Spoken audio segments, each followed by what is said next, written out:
तर आता आपण पाहणार आहोत विशेषण।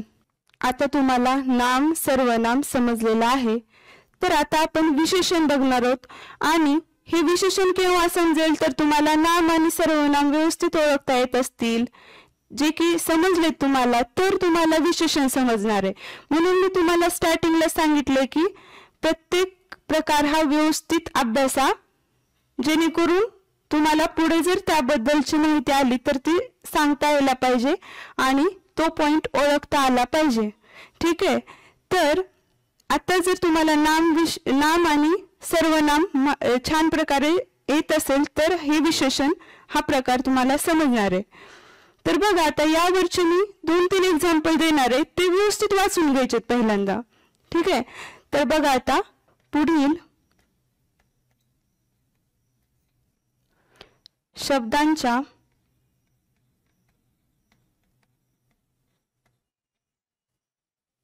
जोड्या नीट वाचा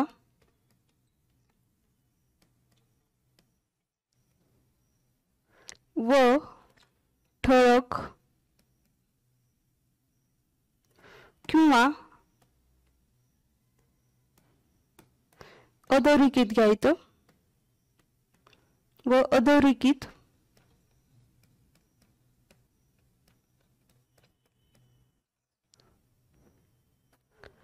शब्दाकडे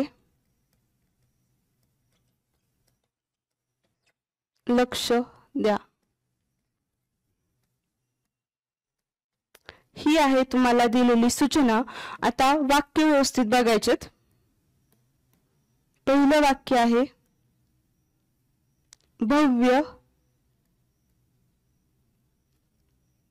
इमारत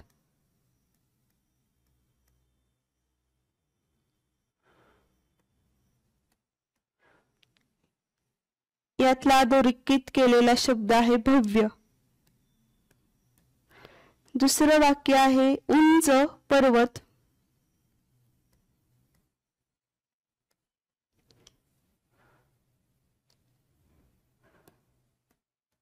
यात अधोरेखित केलेला शब्द आहे उंच। आणि तिसरं वाक्य आहे, हिरवी पाने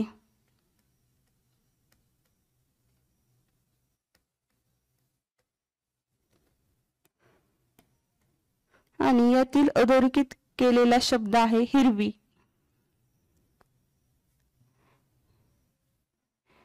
एकदम शांत डोकं ठेवायचे आणि हे तिन्ही वाक्य जे शब्द दिलेले आहेत, ज्या जोड्या दिलेल्या आहेत त्या व्यवस्थित वाचून घ्यायच्या आहेत।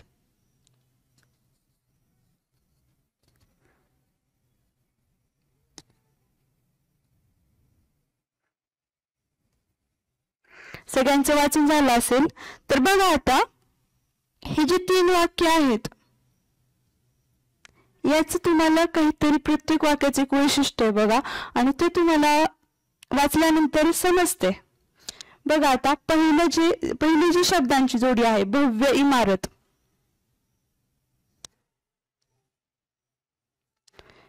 तर तुम्हाला या 2 जोड्यांमध्ये नाम कोणतं हे आता लक्षात येते। नाम कोणतं रे यातलं तर इमारत, आणि नामाच्या समोरचा शब्द आहे भव्य। व्यवस्थित ऐका मी काय म्हणते ते। नाम आहे आपलं पहिल्या ज्या जोडीमधलं नाम आहे ते इमारत आहे, आणि इमारतच्या आधी एक शब्द आहे जो की भव्य आहे। तर तो काय दर्शवतोय रे?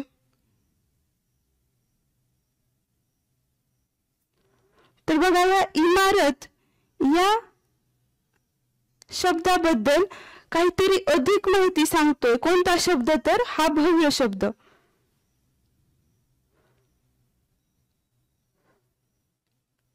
व्यवस्थित लक्ष द्या मी काय म्हणते ते। इमारत हे आपलं नाव आहे, म्हणजेच नाम आहे, आणि या नामाची अधिक माहिती कोणता शब्द सांगतोय तर भव्य हा शब्द सांगतोय।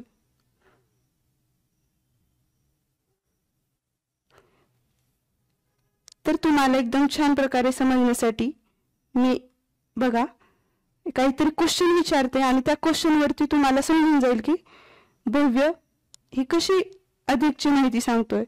तर बघा, भव्य इमारत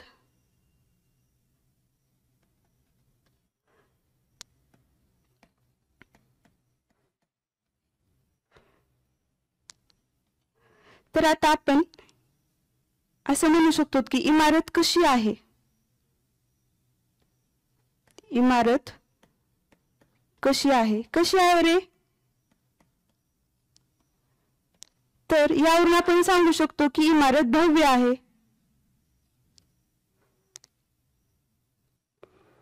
त्यानंतर दुसरं वाक्य आहे बघा आता, उंच पर्वत. तर या शब्दांच्या जोडीमध्ये तुम्हाला नाम ओळखता येते. आता तर नाम कोणते आपल्या या जोडीतलं, तर पर्वत.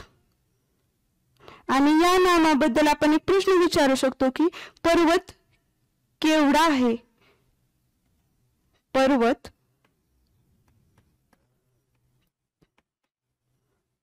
केवढा आहे. कसा आहे रे. तर पर्वत उंच आहे.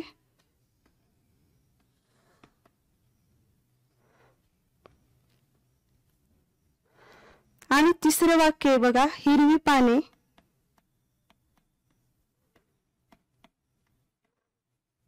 आणि या शब्दांच्या जोडीमध्ये तुम्हाला नाम कोणते लक्षात येते. पान हे एक नाम आहे. आणि आपण याबद्दल एक क्वेश्चन विचारू शकतो की पाने कशी आहेत रे. पाने कशी आहेत किंवा पाने कशी, तर हिरवी आहेत.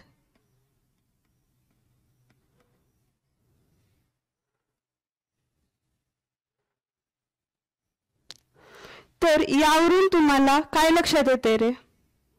तर ही जी भव्य, उंच, हिरवी हे जे शब्द आहेत ते इमारत, पर्वत, पाने या नामाबद्दल विशेष माहिती सांगतात.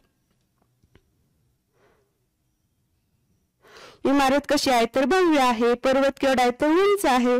आणि पाने कशी आहेत तर हिरवी आहेत. म्हणजे ही सर्व जी नामे दिलेली आहेत या नामाबद्दल काहीतरी विशेष माहिती सांगतात. कोणते शब्द तर भव्य, उंच आणि हिरवी. आणि या नामाबद्दल विशेष माहिती सांगणाऱ्या शब्दाला आपण विशेषण म्हणतो.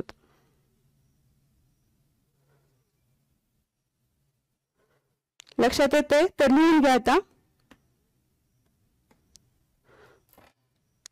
हे जे आपण उदाहरणे घेतलेली आहेत तर त्यामध्ये भव्य,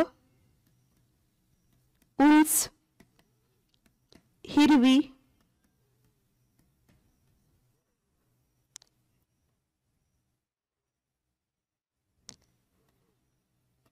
हे शब्द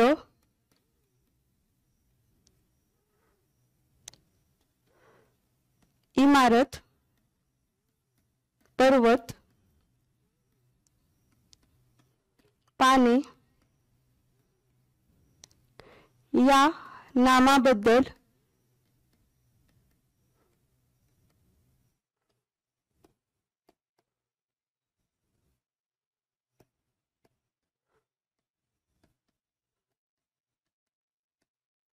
विशेष माहिती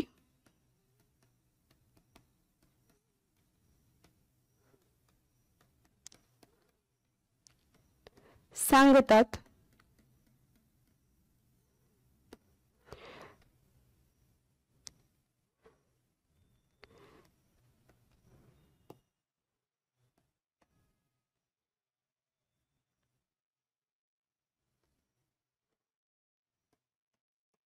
आणि हे जे सगळं आपण आता पाहिलंय तेच म्हणजे काय तर आपलं विशेषण. म्हणजेच नामाबद्दल विशेष माहिती सांगणाऱ्या शब्दाला विशेषण असे म्हणतो. म्हणजेच या जोड्यांमध्ये भव्य, उंच, हिरवी ही काही तर विशेषणे आहेत.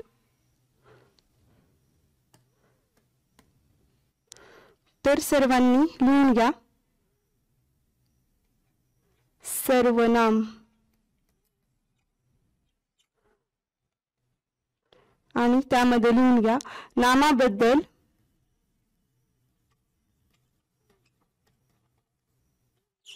विशेष माहिती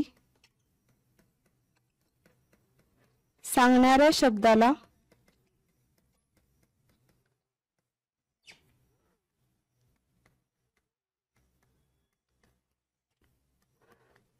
विशेषण म्हणतात.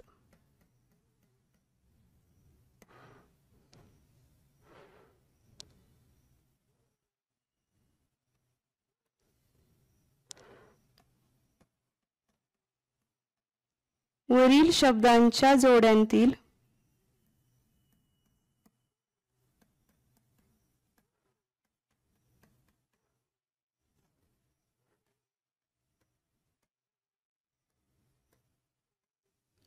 भव्य, उंच, हिरवी ही विशेषणे आहेत.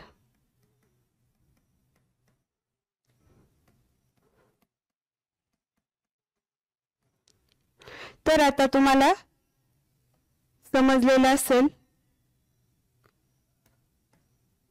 मी एक मिस्टेक केलेली आहे, ते तुमच्या लक्षात आली असेल. काय मिस्टेक केली? तर आपण व्याख्या कशाची लिहिली रे? तर विशेषणाची. आणि हे तुमच्या लक्षात आले असेल, जर लक्ष असेल तर तुमच्या. विशेषण. तर विशेषणाची व्याख्या काय तयार झाली रे? आपण एवढं सगळं पाहिलंय, त्यावरून आपली एक व्याख्या तयार झाली विशेषणाची, आणि ती आहे नामाबद्दल विशेष माहिती सांगणाऱ्या शब्दाला आपण विशेषण म्हणतो.